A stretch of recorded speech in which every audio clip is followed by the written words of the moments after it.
ভাই তারেক রহমানের একটা বিষয় দেখে আমি অবাক হয়ে গেছি। সে একজন দেশের সরকার, অথচ সে ইতিহাসই জানে না। এটা লজ্জার বিষয়। এজন্য সংসদের ভিতর চুপ করে বসে থাকে, কোনো কথা বলে না, কারণ কথা বললেই তো ভুল হবে। ভাই বিশ্বাস করেন, বিএনপি একটা অযোগ্য দল। এই 1-2 মাসে আপনি বুঝতে পেরেছেন। যদি না বোঝেন, এটা আপনার ব্যর্থতা। বিএনপি একটা অযোগ্য দল। আর আমার কথা শুনে আপনারা কেউ আমাকে দলীয় বলবেন না বা কোনো দলের দিকে ঠেলে দিবেন না। আল্লাহে তাল্লাহি বিল্লাহ, আল্লাহর কসম 3বার আমি কোনো দল করি না। আমার সৃষ্টিকর্তার কসম, আমি কোনো দলকে সমর্থন করে কথা বলি না। যেটা সত্য আমি সেটাই বলি। আপনারা আমার কথা চোখ বন্ধ করে বিশ্বাস করতে পারেন, অথবা আমি কারো কথা শুনেও আমি কোনো কথা বলি না। ভাই আমার সময়টা নিউজ করে কাটে, আমি সময় পেলে নিউজ করি, অতিরিক্ত নিউজ করি। আপনারা চোখ বন্ধ করে আমার কথা বিশ্বাস করতে পারেন। আপনারা জানেন যে যুদ্ধের কারণে পুরো বিশ্বের অবস্থা খারাপ, শুধু বাংলাদেশের না, পুরো দুনিয়ার অবস্থা খারাপ। এখন এই খারাপ সময়ে দেশকে বিএনপি কিভাবে কন্ট্রোল করবে? বিএনপি পারবে না ভাই, আমার কথা বিশ্বাস করেন। আমি কোনো দলীয় না। এই খারাপ সময়ে দেশকে কন্ট্রোল করতে পারবে, দেশকে নিয়ন্ত্রণ করতে পারবে শেখ হাসিনা। কারণ শেখ হাসিনা 17 বছর দেশ পরিচালনা করে সে বুঝে গেছে কার শরীরে কোন রক্ত আছে এবং কোন মানুষের রক্ত দিয়ে কিভাবে চলাফেরা করতে হবে, এটা সে বুঝে গেছে, তার মুখস্থ হয়ে গেছে। আরেকটা দল পারবে জামায়াত, কারণ জামায়াতের প্রত্যেকটা মানুষ উচ্চ শিক্ষিত এবং তারা পলিটিক্স বোঝে। এটা আপনি কিভাবে বুঝবেন যে জামাতের মানুষ পলিটিক্স বোঝে? যখন আপনি হাসিনার জামাত বিরোধী বক্তব্যগুলো শুনবেন, সেখানে আপনি খেয়াল করবেন যে হাসিনা জামাত বিরোধী কোন লেকচারটা কিভাবে দিচ্ছে, কেন দিচ্ছে।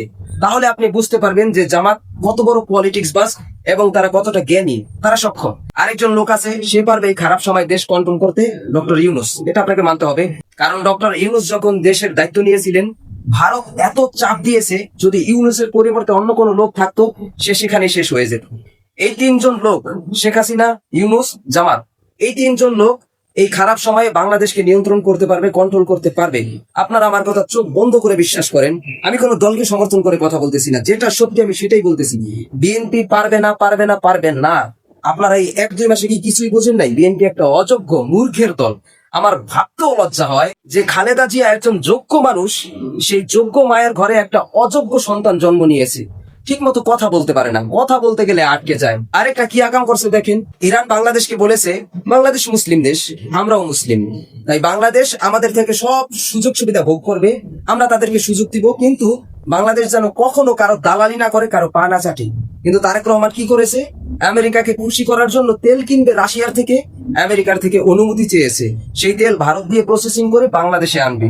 এখন ইরান ডাইরেক্ট বলে দিয়েছে যে আমরা বাংলাদেশের সিদ্ধান্তের উপর সন্তুষ্ট না, সে জাহাজ বন্ধ করে দিয়েছে। একটাবার ভাবুন, তারেক এখনো ভাবতেছে যে আমেরিকা মনে হয় অনেক শক্তিশালী, আগামী আরো 500 বছর শক্তিশালী থাকবে, তার দালালি করলে আমার ক্ষমতা টিকে থাকবে। ভাই তুই মুসলমানের দেশে থাইকা এসব কাজ করিস না তারেক, জনগণ তোরে জোতা দা পিটায় কাল ছিড়া ফেলাইবো।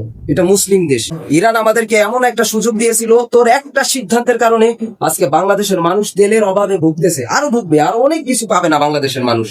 তুই যদি বুদ্ধি করে রাশিয়ার থেকে তেল কিনে বা ইরান থেকে তেল কিনে চায়না দিয়ে প্রসেসিং করে বাংলাদেশে তেল আনবি, আজকে বাংলাদেশের তেলের সংকট হতো না। খুব কম টাকায়, অল্প টাকায় তেল পেত বাঙালিরা, আজকে এই কষ্ট হতো না। তোর একটা সিদ্ধান্তের কারণে আজকে দেখ বাঙালিদের কি অবস্থা হয়েছে।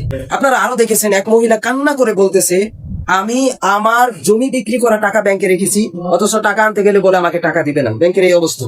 মাত্র 1-2 মাসে 41,000 অথবা 42,000 কোটি টাকা ঋণ করে ফেলেছে। শেখ হাসিনা সরকার 17 বছরে যত টাকা ঋণ করেছে, এই বিএনপি যদি 1 বছর থাকে তার থেকে বেশি ঋণ করবে এবং দেশকে ডুবাবে, দেশকে ধ্বংস করবে। সে একটা অযোগ্য দল, পারবে না ভাই। আপনার আমার কথা বিশ্বাস করেন, আমি কোনো দলীয় না ভাই, আমি কোনো দলীয় না। আবার বলতেছি, আপনারা আমাকে কোনো দলের দিকে ঠেলে দিবেন না দয়া করে। আমি যেটা সত্য সেটাই বলি। বিএনপি অযোগ্য ভাই, বিএনপির দ্বারা হবে না, এটা আপনি বিশ্বাস করেন। আমার মনে হয় না যে তারেক 5 বছর পর্যন্ত থাকতে পারবে। যে অবস্থা তার দলের, যে অবস্থা, চাঁদাবাজি, গুন্ডামি কি শুরু করছে ভাই দেশের ভিতরে, আমার মনে হয় না তারা 5 বছর, 1 বছর বা 2 বছর থাকতে পারে কিনা দেখেন। তারা পারবে না ভাই। অযোগ্য মানুষ দিয়ে কখনো দেশ চালানো যায় না। গরু ছাগল দিয়ে, ওই কি বলে, ছাগল দিয়ে কখনো হাল চাষ করা যায় না, এটা তো আপনারা জানেন। আল্লাহ আমাদের সকলকে বুঝার তৌফিক দান করুন।